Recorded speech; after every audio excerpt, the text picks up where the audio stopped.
She appears everywhere. In the temples of India, carved into ancient stone. In the caves of Thailand, wrapped around pillars of gold. In the legends of Cambodia, where kings claimed descent from her. In the old Chinese scrolls that speak of a woman with a human face and a serpent's body. And in Indonesia, Nepal, Tibet, Sri Lanka, the same mysterious being returns again and again. A woman, a serpent, a bridge between worlds. The Naga Kanya, the serpent maiden. But here is the real mystery. These civilizations were separated by mountains, oceans, and thousands of years. They spoke different languages, worshipped different gods, and built completely different cultures. Yet the image of a serpent woman, half human and half divine, appears in all of them with almost the same description. How? Did they all share a forgotten grandmother myth? Did they witness the same beings? Or is there a deeper truth behind the Naga Kanya, something history has erased? Tonight, we trace the path of the Queen of Serpents across India and beyond. Our journey begins in the forests of ancient India, where Vedic texts describe the Naga serpent beings who lived beneath the earth in magnificent glowing cities called Patala Lok. These Nagas were not animals. They were described as advanced, powerful, and secretive. They were warriors, magicians, guardians of treasures, and occasionally, teachers of humans. And among them were the Naga Kanyas, the daughters of the Naga kings. The descriptions are fascinating. They were beautiful, radiant, shape-shifting beings who could move between the underworld and the human world. They fell in love with sages. They married kings. They formed bloodlines that continued in royal families. But then the same being appears outside India.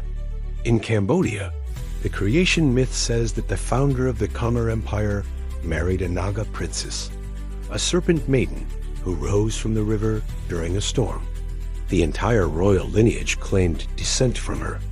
Even today, Angkor Wat walls are covered with carvings of serpent maidens with human upper bodies and serpent tails.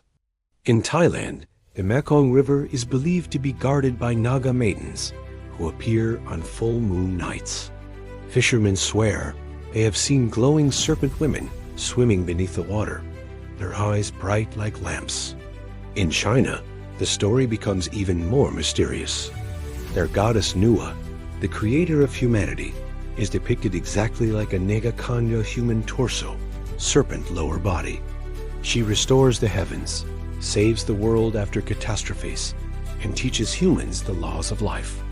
Why would a culture 3,000 kilometers away have a goddess so similar in form and purpose?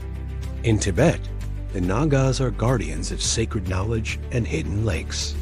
In Japan, they appear as snake maidens who marry warriors. In Indonesia, the serpent queen Naya Blorong is described with the same features. Across Asia, separated by geography and time, they all talk about the same being. But who was she? Some historians believe the Naga Kanya was simply symbolic, a metaphor for fertility, water, or feminine power. But if it were just symbolism, why would the same symbol appear with the same physical details in completely unconnected civilizations? Others think the serpent maiden represents a tribe, perhaps an ancient matriarchal community, known for serpent tattoos or rituals. But that doesn't explain the supernatural descriptions, the glowing eyes, the shape-shifting, the marriages with kings, or the belief that these beings built cities underground. Which brings us to the most intriguing theory. What if the Nagas were not snakes, but a different race, a hidden people, a civilization that lived in isolation? Tall, pale, slim-bodied humans who moved differently, spoke differently, and had unusual abilities. Even today, anthropologists studying tribal cultures in India and Southeast Asia find groups with serpent-like dance movements, rituals honoring serpent ancestors, and myths of underground homes. Could these be distant memories of contact with a now-lost civilization? And what about the legend that Nagas lived in Patala Lok, a place of glowing gemstones, advanced technology, and strange energies. Tibetan texts mention Naga cities beneath lakes, protected by doors that only open once in centuries. Cambodian folklore speaks of an underwater kingdom with crystal buildings. Even the Aztecs across the world describe a serpent woman goddess who came from beneath the earth. The recurring detail? These serpent beings did not come from the sky. They came from below. So, were the Naga Kanyas actually subterranean humans? Survivors of an older civilization who lived underground after a natural disaster? A people who interacted with ancient Asia before disappearing? One story from India stands out. It tells of a sage named Astika, born from a union between a human mother and a Naga father. Astika later saves an entire race of serpents from destruction. The story is simple but incredibly revealing. It suggests humans and Nagas were not separate species. They were compatible. They shared DNA. That is not how mythology describes animals. That is how mythology describes lost human races. Then there is this strange archaeological clue from Cambodia. Beneath Angkor Thom, workers found carvings of a serpent woman with a crown far older than the temple itself. Some researchers believe it may be evidence of an earlier culture that the Khmers inherited. In India, the cave complexes of Ajanta and Ellora contain depictions of serpent maidens that predate many later Hindu myths, suggesting the idea of Naga Kanya came from an even older memory. Even more curious is the genetic trace found in parts of northeast India, Nepal, and Cambodia, an unusual haplogroup that does not appear in mainland China or South India. Some anthropologists call it the riverine ancestry, a lineage found mostly near ancient serpent-worshipping regions.